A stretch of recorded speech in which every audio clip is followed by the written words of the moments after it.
ಜನತೆಗೆ TV4 ಕನ್ನಡ ಸುದ್ದಿವಾಹಿನಿಗೆ ಸ್ವಾಗತ. ನಾನು ಸಂಗೀತ ಭಟ್. ಇದೀಗ ಹೆಡ್ಲೈನ್ಸ್.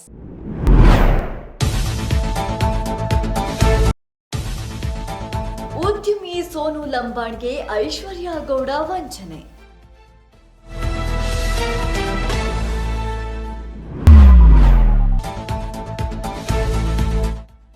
ವಿಜಯೇಂದ್ರ ಕುರಿತು ಪ್ರಶ್ನೆಗೆ ಉತ್ತರಿಸಿದ ಜಾರಕಿಹೊಳಿ.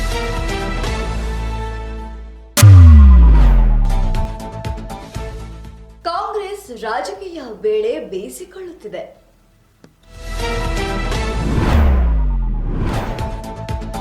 ಹೊಸ ವರ್ಷ ಆಚರಣೆ ವೇಳೆ ದುರ್ವರ್ತನೆ ತೋರಿದರೆ ಕಠಿಣ ಕ್ರಮ.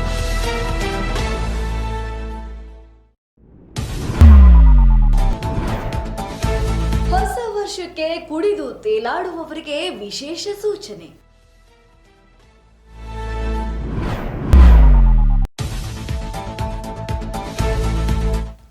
ನಗರದಲ್ಲಿ ಹೋಟೆಲ್ಗಳಿಗೆ ಫುಲ್ ಡಿಮ್ಯಾಂಡ್ ಫಾರ್ ಡಿಮ್ಯಾಂಡ್.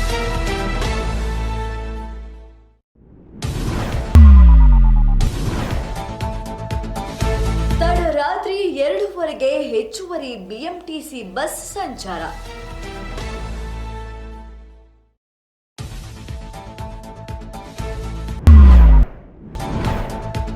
ದಟ್ಟವಾದ ಹಿಮದಿಂದ ಅಮೃತವಾದ ಬದರಿನಾಥ ದೇವಾಲಯ.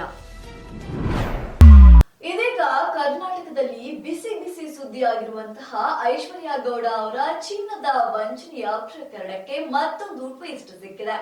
ಉದ್ಯಮಿ ಸೋನು ಲಂಬಾಣಿ ಅವರಿಗೆ ಕೂಡ ಈ ಐಶ್ವರ್ಯ ಗೌಡ ಚಿನ್ನದ ಮೋಸ ಮಾಡಿದ್ದಾರೆ ಅಂತ ಅವರು ಕಂಪ್ಲೇಂಟ್ ಕೊಡಲು ಮುಂದಾಗಿದ್ದಾರೆ.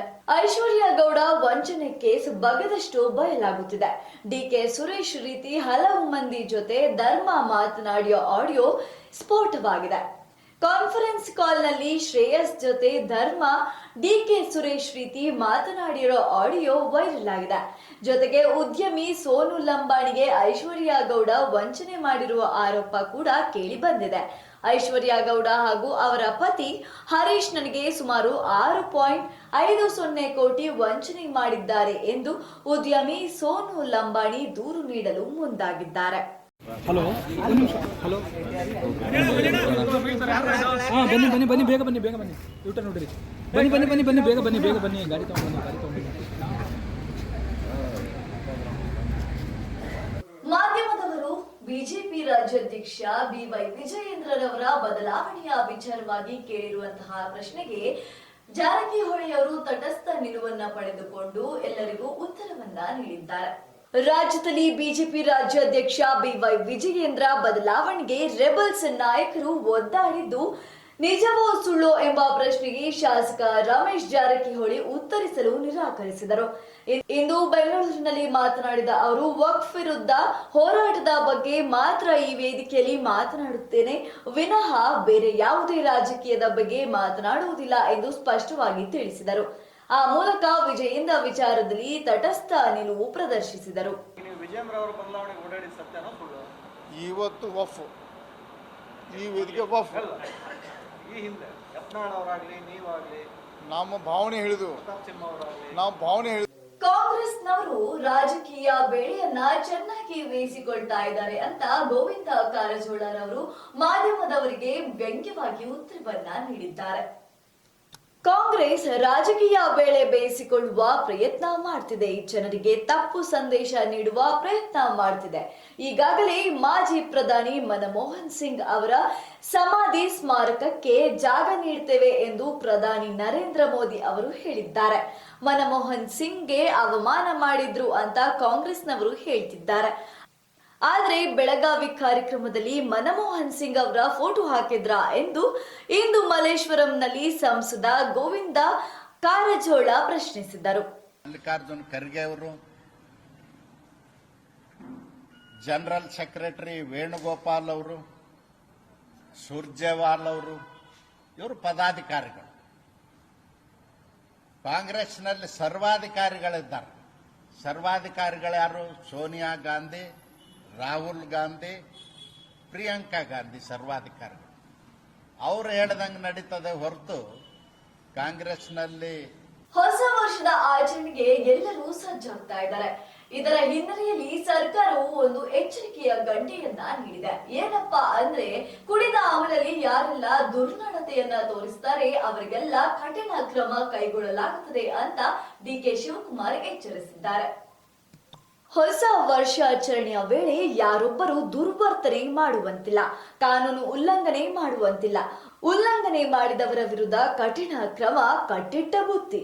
ಇದನ್ನ ಮನವಿಯಾಗಿ ಆದ್ರೂ ಪರಿಗಣಿಸಿ, ಇಲ್ಲವೇ ಎಚ್ಚರಿಕೆ ಎಂದಾದ್ರೂ ಪರಿಗಣಿಸಿ ಎಂದು ಇಂದು ಮಲ್ಲೇಶ್ವರಂನಲ್ಲಿ ಡಿಸಿಎಂ ಡಿಕೆ ಶಿವಕುಮಾರ್ ಅವರು ಎಚ್ಚರಿಕೆ. ನಮ್ಮ ದೇಶದ ಪ್ರಧಾನಮಂತ್ರಿ ತೀರ್ಪು ಕೊಟ್ಟಿದ್ದಾರೆ. ಸರ್ಕಾರದ ಮಾತ್ರ ಸರ್ಕಾರಿ ಕಾರ್ಯಕ್ರಮ, ನಮ್ಮ ಪಕ್ಷದ ಕಾರ್ಯಕ್ರಮ ಮಾತ್ರ 7 ದಿನ ನಾವು ಮಾಡಿದ್ವಿ. ಖಾಸಗಿ ಕಾರ್ಯಕ್ರಮಕ್ಕೆ we can't interfere in anyone's personal life, ಮಾಡಕ್ಕಾಗಲ್ಲ. ಮತ್ತಷ್ಟು ರೋಚಕ ಸುದ್ದಿಗಳನ್ನ ವೀಕ್ಷಿಸೋಣ ಸಣ್ಣದೊಂದು ವಿರಾಮದ ನಂತರ. ನಿಮ್ಮ TV4 ಕನ್ನಡ ಚಾನೆಲ್ನಲ್ಲಿ ವಿನೂತನ ಕಾರ್ಯಕ್ರಮಗಳು.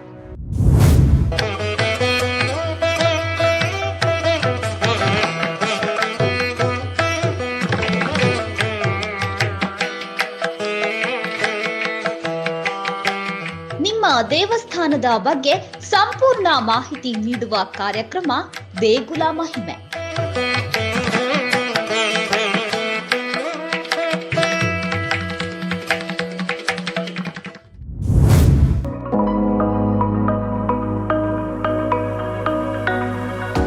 ನಿಮ್ಮ ಹೋಟೆಲ್ನ ರುಚಿಯ ಬಗ್ಗೆ ಸಂಪೂರ್ಣ ಮಾಹಿತಿ ನೀಡುವ ಕಾರ್ಯಕ್ರಮ ಅಬ್ಬಬ್ಬಾ ಎಂಥ ರುಚಿ.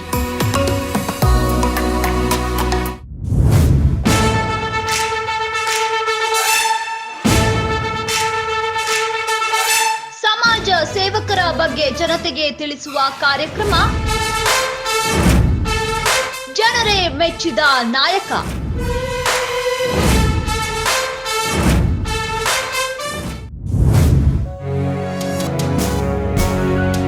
ಕನ್ನಡ ಚಲನಚಿತ್ರಗಳ ಬಗ್ಗೆ ಸಂಪೂರ್ಣ ಮಾಹಿತಿ ನೀಡುವ ಕಾರ್ಯಕ್ರಮ ಫಿಲ್ಮಿ ಚಿಟ್ ಚಾಟ್.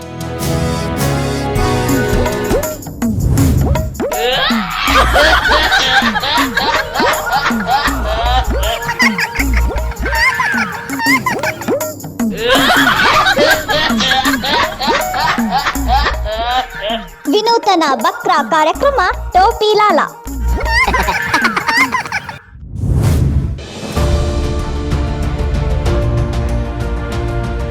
ನೇರ ಜನರ ಮಾತು TV4 ಕನ್ನಡ ಚಾನೆಲ್ನೊಂದಿಗೆ ವಿಶೇಷ ಕಾರ್ಯಕ್ರಮ ಪಬ್ಲಿಕ್ ರೌಂಡ್ ಅಪ್.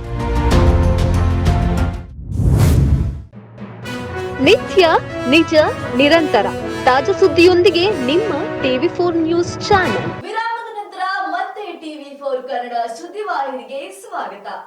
ಹೊಸ ವರ್ಷದ ಸಂಭ್ರಮಾಚರಣೆಯಲ್ಲಿ ಖುಷಿಯಲ್ಲಿ ತೇಲಾಡುತ್ತಿರುವವರಿಗೆ ಸರ್ಕಾರ ಇದೀಗ ಶಾಕಿಂಗ್ ನ್ಯೂಸ್ ಒಂದನ್ನ ನೀಡಿದೆ. ಏನಪ್ಪಾ ಅಂದ್ರೆ ಕುಡಿದ ಮತ್ತಲ್ಲಿ ಯಾರೆಲ್ಲ ಪಬ್ಗಳ ಎದುರಾಗ್ಲಿ ಬಾರ್ಗಳ ಎದುರಾಗ್ಲಿ ಗಲಾಟೆಯನ್ನ ಮಾಡಿದ್ರೆ ಅವರಿಗೆ ಕಠಿಣ ಕ್ರಮವನ್ನ ಕೈಗೊಳ್ಳಲಾಗುವುದು. ಇದಕ್ಕಾಗಿ ಎಲ್ಲಾ ಪಬ್ ಮತ್ತು ಬಾರ್ಗಳ ಮುಂದೆ ಸಿಸಿ ಕ್ಯಾಮೆರಾಗಳನ್ನ ಅಳವಡಿಸಲಾಗಿದೆ.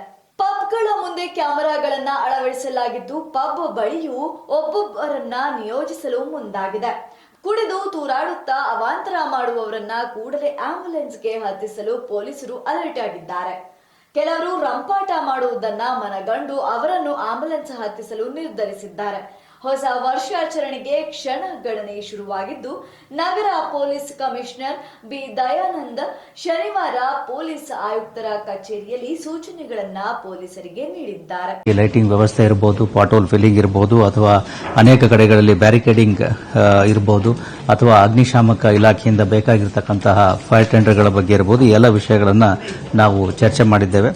ಜೊತೆಗೆ ಬೆಂಗಳೂರು ನಗರದ ಬೇರೆ ಬೇರೆ ಭಾಗಗಳಲ್ಲಿ ಎಲ್ಲೆಲ್ಲಿ ಈ ರೀತಿಯ ವರ್ಷಾಚರಣೆ ಆಗ್ತದೆ, ಪ್ರಮುಖವಾಗಿ MG road, brigade road junction, ನಂತರ ಕೋರಮಂಗಲದಲ್ಲಿ, ಹಾಗೆ Indiranagar 100 feet road 12th main junction ಇರಬಹುದು, ಅಥವಾ ಒರಾಯನ್ ಮಾಲ್ ಇರಬಹುದು, ಅಥವಾ ಬೇರೆ ಎಲ್ಲೆಲ್ಲಿ ಈ ರೀತಿಯ ಹೊಸ ವರ್ಷಾಚರಣೆ ಆಗ್ತದೆ ಅಲ್ಲೆಲ್ಲ ನಾವು ವ್ಯಾಪಕವಾದಂತಹ ರಕ್ಷಣಾ ವ್ಯವಸ್ಥೆಗಳನ್ನು ಮಾಡಲಿಕ್ಕೆ ಸಂಬಂಧಪಟ್ಟ ಸ್ಥಳೀಯ ಪೊಲೀಸ್ ಅಧಿಕಾರಿಗಳಿಗೆ ಮತ್ತು ಸಿಬ್ಬಂದಿಗಳಿಗೆ ಈಗಾಗಲೇ ಸೂಚಿಸಿದ್ದೇವೆ ಮತ್ತು ಅವರು ಅಲ್ಲಿ ಈ ಎಲ್ಲ ಕೆಲಸಗಳನ್ನು ಈಗಾಗಲೇ ಮಾಡಿಕೊಂಡಿದ್ದಾರೆ. ಮುಖ್ಯವಾಗಿ ಜನಸಂದಣಿ ಇರತಕ್ಕಂತಹ ಪ್ರದೇಶಗಳಲ್ಲಿ ನಾವು ಹೆಚ್ಚು ಗಮನವನ್ನು ಹರಿಸ್ತಾ ಇದ್ದೇವೆ. ಕಳೆದ ವರ್ಷವೂ ಕೂಡ ತಾವು ನೋಡಿದ ಹಾಗೆ ಎಂಜಿ ರೋಡ್, ಬ್ರಿಗೇಡ್ ರೋಡ್ನಲ್ಲಿ ಸಾಕಷ್ಟು ಸಂಖ್ಯೆಯಲ್ಲಿ ಜನರು, ಅದರಲ್ಲೂ ಯುವಕ ಯುವತಿಯರು ಅಲ್ಲಿ ಬಂದಿದ್ರು. ಅದರಿಂದ ಅಂತಹ ಸಂದರ್ಭಗಳಲ್ಲಿ ಯಾವುದೇ ಸ್ಟ್ಯಾಂಪಿಡ್ ಆಗಕೂಡದು ಮತ್ತು ಸಾರ್ವಜನಿಕರಿಗೆ ತೊಂದರೆ ಆಗಕೂಡದು ಅನ್ನೋ ದೃಷ್ಟಿಯಿಂದ ಅಲ್ಲಿ ಕೆಲವೊಂದು ಪೊಲೀಸ್ ಕಿಯಾಸ್ಕ್ಗಳನ್ನು ತೆರೆಯಲಾಗಿದೆ. ವುಮೆನ್ ಸೇಫ್ಟಿ ಐಲ್ಯಾಂಡ್ಗಳನ್ನು ಮಾಡಲಾಗಿದೆ. ಅದೇ ರೀತಿಯಾಗಿ ಕಳೆದ ವರ್ಷ ಮಾಡಿದ ಹಾಗೆ ಈ ವರ್ಷವೂ ಕೂಡ ಎಂಜಿ ರೋಡ್, ಬ್ರಿಗೇಡ್ ರಸ್ತೆಯಲ್ಲಿ ಈ ಏಕಮುಖ ಸಂಚಾರ ವ್ಯವಸ್ಥೆಯನ್ನ ಕೈಗೊಳ್ಳಲಾಗಿದೆ. ಅಲ್ಲಿ ಸಂಪೂರ್ಣವಾಗಿ 31ನೆಯ ತಾರೀಕು ಯಾರೆಲ್ಲ ಪಾರ್ಟಿಯನ್ನ ಮುಗಿಸಿ ಮನೆಗೆ ಹೋಗಲು ತಡರಾತ್ರಿ ಕಷ್ಟಪಡುತ್ತಾರೋ ಅವರಿಗಾಗಿ ಬಿಎಂಟಿಸಿ ಹೊಸ ಗುಡ್ ನ್ಯೂಸ್ ಒಂದ ನೀಡಿದೆ. ಏನಪ್ಪಾ ಅಂದ್ರೆ ತಡರಾತ್ರಿ 2 ಗಂಟೆಯವರೆಗೆ ಬಿಎಂಟಿಸಿ ಸಂಚಾರ ಪ್ರಾರಂಭವಾಗುತ್ತದೆ. ಈ ಬಗ್ಗೆ ಇಂದು ಬೆಂಗಳೂರು ಮಹಾನಗರ ಪಾಲಿಕೆ ಸಂಸ್ಥೆಯ ಪತ್ರಿಕಾ ಪ್ರಕಟಣೆಯಲ್ಲಿ ಮಾಹಿತಿ ನೀಡಿದ್ದು, ದಿನಾಂಕ 31/12/2024ರಂದು ಹೊಸ ವರ್ಷಾಚರಣೆಯಲ್ಲಿ ಭಾಗವಹಿಸುವ ಸಾರ್ವಜನಿಕರ ಅನುಕೂಲಕ್ಕಾಗಿ ಎಂಜಿ ರಸ್ತೆಯಿಂದ ನಗರದ ವಿವಿಧ ಭಾಗಗಳಿಗೆ ಹೆಚ್ಚಿನ ಸಾರಿಗೆ ಸೌಲಭ್ಯ ಒದಗಿಸಲಾಗಿದೆ. ಹಿಮದಿಂದ ಆವೃತವಾಗಿದೆ ಬದ್ರಿನಾಥ ದೇವಾಲಯ. ಭೇಟಿ ನೀಡುವಂತಹ ಭಕ್ತರಿಗೆ ಸ್ವರ್ಗದಂತ ಅನುಭವ. ಚಳಿಗಾಲದ ಸಮಯದಲ್ಲಿ ಉತ್ತರಾಖಂಡದ ಬದ್ರಿನಾಥ ದೇವಾಲಯವನ್ನ ಮುಚ್ಚುತ್ತಾರೆ. ಚಳಿಗಾಲದ ಆರಂಭದಲ್ಲಿ ಕಾರ್ತಿಕ ಮಾಸದ 1ನೇ ದಿನದಂದು ದೇವಾಲಯದ ಹೆಬ್ಬಾಗಿಲುಗಳನ್ನ ಮುಚ್ಚಲಾಗುತ್ತದೆ. ಸದ್ಯ ಭಾರಿ ಹಿಮ ಮಳೆಗೆ ಇಲ್ಲಿನ ಬದ್ರಿನಾಥ ದೇವಾಲಯ ಸೇರಿದಂತೆ ಮನೆಗಳು ಹಿಮದಿಂದ ಆವೃತವಾಗಿದೆ. ದೇವಾಲಯದ ಆವರಣದಲ್ಲಿ 5 ಅಡಿಯಷ್ಟು ಹಿಮ ಸಂಗ್ರಹವಾಗಿದೆ. ಬದ್ರಿನಾಥ ದೇವಾಲಯ ಮತ್ತು ಸುತ್ತಮುತ್ತಲಿನ ಬೆಟ್ಟಗಳು ಈಗ ಹಿಮದ ಬಿಳಿ ಪದರದಿಂದ ಅಲಂಕೃತವಾಗಿದೆ. ಇವಿಷ್ಟು ಇವತ್ತಿನ ಪ್ರಮುಖ ಸುದ್ದಿಗಳು. ನಿತ್ಯ ನಿಜ ನಿರಂತರ ಸುದ್ದಿ ಹಾಗೂ ಮನೋರಂಜನೆಗೆ ವೀಕ್ಷಿಸಿ ಟಿವಿ4 ಕನ್ನಡ ಸುದ್ದಿವಾಹಿನಿ. ನಾನು ಸಂಗೀತಾ ಭಟ್.